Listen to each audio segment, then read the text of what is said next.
हे भगवान, मैं तो परेशान हो चुकी हूँ मटर के दानों को उठाते उठाते। कोई फ्रिज के नीचे है, कोई टेबल के नीचे है, कोई कहीं घुसा हुआ है। पूरी रसोई में सिर्फ मटर ही मटर। ये बच्चे और मेरे ससुराल वालों की वजह से हो रहा है। पता नहीं कितना आलू मटर खाने का शौक है। अरे रात के 12 बजे ठंड में कौन आलू मटर खाता है? ये भी नहीं देख रहे किसी को कितनी परेशानी हो रही है। ठंड लग रही है, बस ऑर्डर दे देंगे। अब मैं पक चुकी हूँ रोज रात को 12 बजे आलू मटर बनाते बनाते। ये कहकर वंशिका अलग अलग जगह से मटर के दाने उठाती है। आखिर वंशिका इतना परेशान क्यों थी और क्यों उसके ससुराल वाले रात के 12 बजे ही उससे मटर आलू बनवा रहे थे? पूरी बात क्या है, आइए जानने के लिए कहानी में आगे बढ़ते हैं, जहां बहू वंशिका अनूप से नई नई शादी करके अपने ससुराल में दाखिल होती है। कुछ दिन तो अच्छे से बिताते हैं, फिर धीरे धीरे ठंड आने लगती है। हॉल में बैठकर सब टीवी देख रहे थे कि अचानक से ठंडी हवा खिड़की से अंदर आती है। अरे बाप रे बाप, बहुत ठंड लग रही है। पापा मुझे भी। माँ अपनी रजाई निकाल दी थी क्या? अरे हाँ, मैंने 2 हफ्ते पहले ही धूप लगा दी थी। मुझे पता था तुम लोगों को ज्यादा ही जल्दी सर्दी लग जाती है, और लग तो मुझे भी रही है। बहू गर्मा गर्म चाय बना कर लिया। मैं तो कह रहा हूँ वंशिका, तुम हीटर भी ले आओ, ठंड बर्दाश्त नहीं हो रही है। मुझे स्टोर रूम में रखा था ना, मैं लेकर आती हूँ और चाय भी बना लेती हूँ। ये कहकर वंशिका स्टोर रूम से हीटर लाकर रख देती है और चाय पकौड़े बना रही होती है। वो लेकर आती है। इतने में गली में आलू मटर की आवाज आती है और सास ससुर ठंडी हवा में बाहर जाकर खड़े हो जाते हैं। अरे ओ भैया, आलू मटर कैसे दिए हैं? सर्दी तो आई भी नहीं, तुमने मटर बेचना शुरू कर दिया? हाँ, और माताजी ये हरी हरी मटर है, ये भी सिर्फ 30 रुपए किलो, ले लीजिए। इससे मीठी मटर के दाने कहीं नहीं मिलने वाले। अरे मंजरी, तुम आलू लेना मत भूल जाना, अब तो सर्दियों में रोज आलू मटर खाएंगे हम। पापा ज्यादा आलू मटर लेना, मुझे भी आलू मटर की सब्जी बहुत पसंद है। मैं तो वंशिका से ज्यादा बनवाऊंगा, और सुबह नहीं बनेगी। आलू मटर की सब्जी रात को बनेगी। सुबह बनती है तो ऑफिस में ठंडी ठंडी खानी पड़ती है, रात को मैं गरम गरम खाऊंगा। अच्छा ठीक है, मैं बहू से रोज रात को ही आलू मटर बनवा लूंगी। चौखट पर खड़े होकर वंशिका हाथ में चाय नाश्ते की ट्रे लिए सब देख रही होती है। अभी तो इन सब लोगों को इतनी ठंड लग रही थी कि हीटर निकालवा लिया, और अब ठंडी हवा में बाहर खड़े हो गए। पता नहीं क्या सब आलू मटर के लिए मरे जा रहे हैं। ऐसा भी क्या है आलू मटर में जो ये रात को खाना चाहती हैं, दिन में नहीं? भाभी आलू मटर देखकर कुछ सोच रही हो ना अपने मन में? हाँ भाभी, अपने दिमाग पर ज्यादा जोर मत डालो, कुछ ही देर में आपको पता चल जाएगा। हमारे घर में आलू मटर का बहुत क्रेज है।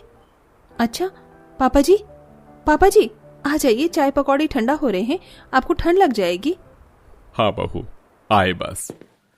दोनों 5-5 किलो आलू मटर लेकर घर में आते हैं और बहू के सामने रख देते हैं। लो बहू, ये 5 किलो मटर और 5 किलो आलू हैं। इनको छील लो, अच्छे से धो लो। 1 किलो तो आज रात को ही बना देना। वो क्या है ना, सबको आलू मटर बहुत पसंद है। अब से 12 बजे ही हम सब डिनर करेंगे। वाओ भाभी, पकौड़े तो बहुत अच्छी बनी है। ऐसे वंशिका, कल गर्मा गर्म आलू मटर की सब्जी भी बनाना, मुझे बहुत पसंद है। ठीक है, मैं बना दूंगी, लेकिन मुझे समझ नहीं आ रहा, पहले तो हम 8-9 बजे तक रात में डिनर कर लेते थे, ये अचानक से रात में 12 बजे डिनर क्यों करना है? वैसे भी अब थोड़ी थोड़ी ठंड भी शुरू हो गई है। अरे इसलिए तो बोल रही हूँ, बहू घर में इतनी जल्दी कोई खाना नहीं खाता है। 8 बजे खिला देगी ना, सबको भूख लगेगी, सर्दी का टाइम है, तो हम सब रात को 12 बजे खाना खाएंगे। और 12 बजे आलू मटर खाने का मजा ही अलग है, गरम गरम पूरी के साथ बनाना, धनिया डालकर। लगता है मेरे ससुराल वाले पागल हैं जो रात के 12 बजे आलू मटर खाने को कह रहे हैं। अरे मैं सोऊंगी कब, उठूंगी कब? ठंड में तो उठा ही नहीं जाता, और फिर उनके झूठे बर्तन भी साफ करने होंगे। हे भगवान, ये क्या नया स्यापा शुरू हो गया। बहू बना देगी ना तू? हाँ माँ जी, बना दूंगी। रात के 11 बजे बहू आलू मटर छीलना शुरू करती है और ठंडे फर्श पर उसे बहुत ठंड लगती है। बाप रे बाप, मुझे तो बहुत ठंड लग रही है। अब मैं खाना बनाऊंगी तो कब बाकी का काम खत्म करूंगी? कुछ नहीं समझते हैं ये लोग। ये कहकर वंशिका आलू मटर बनाकर घर वालों को रात के 12 बजे ठंड में खाना परोस देती है, जिसे बड़े मन से ससुराल वाले खाते हैं। अरे वाह बहू, बहुत बढ़िया आलू मटर की सब्जी बनाई है, ऐसे ही कल रात को भी बनाना। हाँ बहू, सब्जी बहुत अच्छी बनाई है, और आलू मटर की सब्जी दे दे। आहा, मजा आ गया। आलू से ज्यादा ना मटर ज्यादा अच्छी लगती है। वंशिका, और सब्जी डाल दो, गरम गरम पूरी भी, ये भी दे दो, लेकिन कल पूरी नहीं पराठे बनाना। जी ठीक है। यहाँ गरम गरम पूरी आलू मटर बना बनाकर मेरी हालत खराब हो गई है और इनको पूरी पराठे चाहिए। ऐसे ही आलू मटर रोज रोज के 12 बजे खाने का रिवाज जारी रहता है। ठंड और बढ़ जाती है, घर में आलू मटर बना बनाकर खत्म हो जाते हैं एक दिन। चलो अच्छा है, आलू मटर खत्म। अब मैं कोई भी और सब्जी बना सकती हूँ। अरे माँ जी, आप यहाँ? मैं आपके पास ही आ रही थी। वो फ्रिज में सब्जी खत्म हो गई है तो मैं सोच रही हूँ सर्दी की और सब्जी ले आती हूँ, जैसे कि आलू, मेथी, पालक, सीताफल। ये सब बहुत दिन हो गए हैं। नहीं बहू, हमारे घर में आलू मटर खाते हैं, ये आलतू फालतू सब्जी लाने की कोई जरूरत नहीं है। इतने में ससुर कट्टा भर के आलू मटर की बोरी ले आता है। अरे सब्जी की टेंशन खत्म, देखो कितनी सारी आलू मटर लेकर आया हूँ, 10-10 किलो है। अब की बार इतनी जल्दी खत्म नहीं होगा। और बहू, अब तो इसके तुम आलू मटर के पराठे बनाना, खाने में बहुत स्वादिष्ट लगते हैं। हम सबको भी थोड़ा सब्जी से छुटकारा मिल जाएगा। पर आलू मटर से कैसे छुटकारा मिलेगा? वंशिका रसोई में आलू मटर छीलने चली जाती है और थक कर नंद के पास जाती है। दीदी, बहुत ठंड हो रही है, ये भी ऑफिस से आने वाले हैं, 10 बज गए। मेरे साथ जल्दी से आलू और मटर छिलवा दीजिए ना, मुझे बनाना भी है और रसोई भी साफ करनी है। अरे क्या है भाभी, मुझे बहुत ठंड लग रही है, बिस्तर में लेटे रहने दो ना, मेरे पास हीटर भी नहीं है, आप अपने आप मटर आलू छील लो। ठीक है दीदी, मैं अपने आप कर लूंगी। फिर जैसे तैसे ठंड में कांपते हुए रात में वंशिका आलू मटर पीसती है और फिर अलग से आटा गूंथ कर आलू के पराठे बनाना शुरू करती है। सबको गर्मा गर्म आलू के पराठे खिलाते खिलाते 12:30 बज जाते हैं। ये लीजिए माँ जी, पापा जी, दीदी, सबको और आलू मटर के पराठे चाहिए। अब बस थोड़े से ही आलू मटर हैं। अरे बहू, मन खराब मत कर, अभी तो हम सब 5-5 और आलू मटर के पराठे खाएंगे, जा और बना ले। बेचारी वंशिका को आलू के पराठे बनाकर देने में रात के 1 बज जाते हैं और रसोई के बर्तन साफ करते करते 2। परेशान होकर ठंड में कांपते हुए बिस्तर पर जब वो लेटती है तो छींक मारने लगती है। पति भी उसकी शिकायत नहीं सुनता है। इस तरह ससुराल वाले बहू से रोज रात को 12 बजे आलू मटर बनवाते हैं। एक दिन तो सास ससुर के दूर के बहू बेटे घर पर अपने बच्चों के साथ रहने आते हैं, तो वो बच्चा वंशिका के सारे छिले हुए मटर को रसोई में गिरा देता है और बेचारी को मटर इधर उधर से उठाने पड़ते हैं। दिल भर गया मटर मटर देखते देखते, और अभी मटर को उठाना भी पड़ रहा है। बच्चे को लाना जरूरी था क्या? अब इन लोगों के लिए भी आलू मटर बनाओ। ओहो डुगू, चलो बेटा यहाँ से चलो, शैतानी नहीं करते। वंशिका, तुम ये सब उठा लो और फिर रात को अपने हाथ का आलू मटर खिलाना। हाँ जरूर। फिर वंशिका रात के 12 बजे आलू मटर बनाकर रिश्तेदारों को भी खिलाती है। फिर वो अपने घर चले जाते हैं। अगले दिन मंजरी एक टोकरी में हरी मोतियों को लाकर रसोई में रख देती है। देख, मुझे ये हरी मोती बहुत पसंद आई, बिल्कुल मटर जैसी लग रही है, और इसकी एक सुंदर सी माला बनाकर मुझे दे देना, ताकि मैं कल शादी में पहन कर जाऊं। इसलिए मैं तुझे यही देकर जा रही हूँ, कहीं तू भूल जाए। जी माँ जी। सास चली जाती है तो रात को 12 बजे जब बहू आलू मटर बना रही होती है तो लाइट चली जाती है और सास के जबरदस्ती कहने पर भी अंधेरे में मटर की जगह आलू में हरे मोती की टोकरी डाल देती है। कुछ देर बाद मोमबत्ती जलाकर जब सब लोग अंधेरे में खाना खाते हैं तो सबके दांत में दर्द होता है। मेरे दांत। तेरे दांत को छोड़, मेरे दांत में बहुत दर्द हो रहा है। बहू, ये कैसी सब्जी बनाई है, इतने कड़क आलू मटर। हे भगवान, कहीं मैंने अंधेरे में मटर की जगह मोती तो नहीं डाल दिए, देखती हूँ। लाइट आ जाती है और वंशिका रसोई से मटर की टोकरी लेकर आती है। आप सब मुझे माफ कर दीजिए, मेरी वजह से आप सबके दांतों में दर्द हो गया, पर आप भी तो मानते नहीं है ना, अंधेरे में भी आपको आलू मटर बनवाना था, आप भुगत लीजिए। और मैं भी रोज रोज आलू मटर खाकर बनाकर परेशान हो चुकी हूँ। मेरी बस की बात नहीं है रात को रोज 12 बजे आप सबके लिए आलू मटर बनाना। ऐसा ही है तो मैं भी जा रही हूँ, ये लीजिए, अपने दांतों में रख लीजिए, क्योंकि आप सब तो सुधरने वाले नहीं है। ऊपर से अनूप, तुम भी मेरा साथ नहीं देती हो। अरे इतना भी किसी का क्या मन कि दूसरे इंसान को परेशान कर दो और रसोई में मेरी कोई मदद भी नहीं करवाता है। ठीक है, हम सब की गलती है। बहुत दर्द हो रहा है, मोती ज्यादा ही तेज चबा लिया। ठीक है, अब से हम कोई भी आलू मटर नहीं खाएगा। हाँ बहू, बस तू कहीं नहीं जाना। इस तरह ससुराल वालों को बहू की परेशानी समझ आ जाती है और वो सब आलू मटर छोड़ देते हैं और कुछ दिनों तक खिचड़ी चावल खाकर दांत का दर्द ठीक करते हैं, जिससे वंशिका की भी टेंशन खत्म हो जाती है। गीतांजलि अपने परिवार के साथ रहती है और काफी खुशहाल परिवार होता है। माँ जी, खाना बन गया है, सबके लिए खाना लगा दो। हाँ लगा दे, सब आ गए हैं ड्यूटी से। अरे सुन लो, शादी की तारीख नजदीक आ रही है तो सब अपने ऑफिस से छुट्टी के लिए बोल देना। माँ जी शॉपिंग करने भी जाना है, आपने कहा था ना। हाँ बहू, मुझे सब याद है। अमीर घर से बहू आ रही है, उसके हिसाब से भी हमें थोड़ी ज्यादा तैयारी करनी पड़ेगी। ठीक है माँ जी। गीतांजलि अपने छोटे बेटे की शादी के लिए तैयारी कर रही थी और कुछ दिनों बाद अर्जुन की शादी अंजलि नाम की लड़की से हो जाती है। अंजलि शादी करके अपने ससुराल आ जाती है। अंजलि बहू, तू अपने कमरे में थोड़ा आराम कर ले। कल तेरी पहली रसोई की रस्म है तो तुझे जल्दी भी उठना पड़ेगा और तुझे ही रसोई का काम भी करना पड़ेगा। जी माँ जी, मुझे बताया था माँ ने पहली रसोई की रस्म होती है। आप चिंता मत कीजिए, मैं पहली रसोई की रस्म बहुत अच्छे से करूंगी। देखा माँ जी, आपकी छोटी बहू भी कितनी गुनी आई है, सब काम को अभी से समझने की कोशिश कर रही है।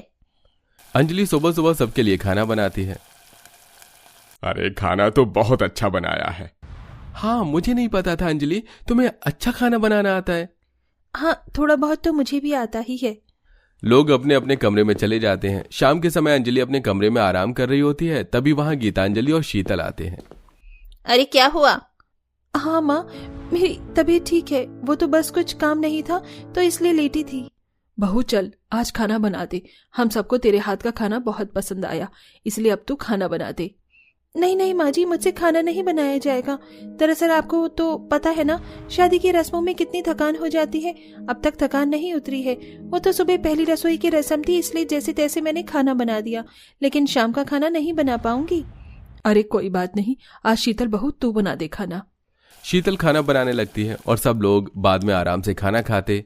अगली सुबह अंजलि अपने कमरे में ही थी, तभी गीतांजलि वहां आती है। बहू, अब तू खाना बना दे। माँ जी, मैं खाना तो बना देती, लेकिन मेरे सर में ना काफी ज्यादा दर्द हो रहा है और कमर भी पूरी टूट सी रही है। मुझसे रसोई में खड़ा नहीं हुआ जाएगा, मैं आज खाना नहीं बना पाऊंगी। लगता है सच में तुझे काफी ज्यादा थकान हो गई है। कोई बात नहीं, तो कुछ दिन आराम कर ले। हाँ, ये ठीक रहेगा माँ जी। कुछ दिनों बाद जब अंजलि बिल्कुल ठीक थी तो शीतल और गीतांजलि कहते हैं, अब तो तुम बिल्कुल ठीक लग रही हो, कोई थकावट तो नहीं है ना? नहीं, अब तो बिल्कुल फ्रेश फ्रेश फील हो रहा है। चलो ये तो अच्छी बात है, कम से कम शादी की थकान तो दूर हुई। आज तू घर के काम कर दे और झाड़ू पोछा भी कर दे। वो क्या है ना, हम दोनों को कीर्तन में जाना है। आज मत जाइए, वो क्या है ना, मैंने अभी पेडिक्योर मैनिक्योर और नेल एक्सटेंशन कराया है। अगर ऐसे में मैं काम करूंगी तो मेरे मैनिक्योर करवाने का कोई फायदा नहीं है और नेल्स भी निकल जाएंगे। बहू, तू तो जब से आई है कोई ना कोई बहाना ही बनाए जा रही है। काम न करने के लिए तेरे पास 100 बहाने हैं। अरे तेरी शादी को 1 महीने से ऊपर हो गया है, घर के कोई काम नहीं करती तू। मैं थोड़ी झूठ बोल रही हूँ और ना ही मैं कोई बहाना बना रही हूँ, मैं तो बिल्कुल सच बोल रही हूँ। मैंने एक्सटेंशन करवाए हैं तो मैं क्या करूँ, और ये 1 महीने बाद ही उतरते हैं। इसका मतलब तुम 1 महीने तक कोई काम नहीं कर पाओगी?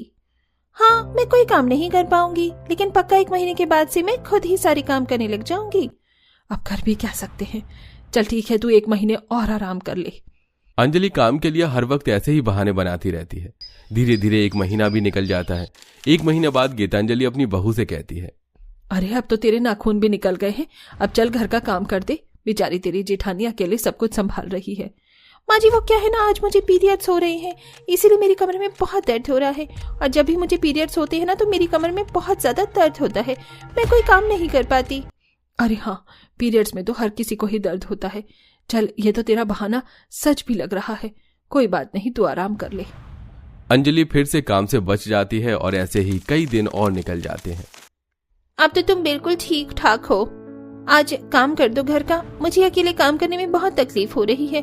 सोचा था मेरी देवरानी आएगी तो मेरी मदद हो जाएगी, लेकिन तुम तो मेरा ही काम बढ़ा रही हो। माफ करना दीदी, लेकिन आज भी आपको ही अकेले काम करना पड़ेगा। वो क्या है ना, मैं हील्स पहनती हूँ तो मेरी ना कमर में बहुत दर्द होने लग गया है। मालिश कर दो आप मेरी कमर की। 1 मिनट रुको, मैं अभी आती हूँ। शीतल अपने कमरे से स्लीपर्स और एक बाम लेकर आती है। ये लो, अब तुम स्लीपर्स ही पहनना, और हाँ, ये रहा बाम, लगा लेना खुद ही, और फिर घर का काम कर दो। दीदी, अगर मैंने कमर दर्द में काम किया तो मुझे बुखार भी हो जाएगा और उसके बाद आप लोगों को ही तकलीफ होगी। रहने दो, तुम आज आराम कर लो। एक काम करो, नहीं कि 4 बीमारी और पाल लो। अंजलि फिर कोई काम नहीं करती और ऐसे ही कुछ दिन और निकल जाते हैं। कुछ दिन बाद अंजलि आराम से टीवी देखते हुए पॉपकॉर्न खा रही थी। ये देखकर गीतांजलि और शीतल आते हैं। सच में तुम काम न करने के 100 बहाने ढूंढती हो। बहू, ऐसा कब तक चलेगा?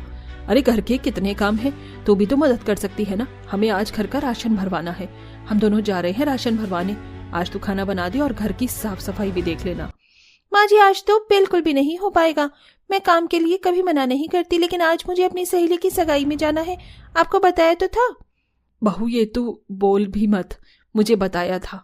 मुझे तूने कुछ भी नहीं बताया। अरे हाँ, मेरे दिमाग से निकल गया था। लेकिन माँ जी मुझे अपनी सहेली की सगाई में जाना है। वो मेरी इतनी अच्छी सहेली है, वो हमेशा मुझसे मिलने आती है। आप लोगों से भी तो कितने प्यार से बात करती है ना। मुझे वहाँ जाना बहुत जरूरी है। अंजलि इतना बोलकर तैयार होकर अपने घर से चली जाती है। अंजलि के काम न करने से सब लोग परेशान हो गए थे।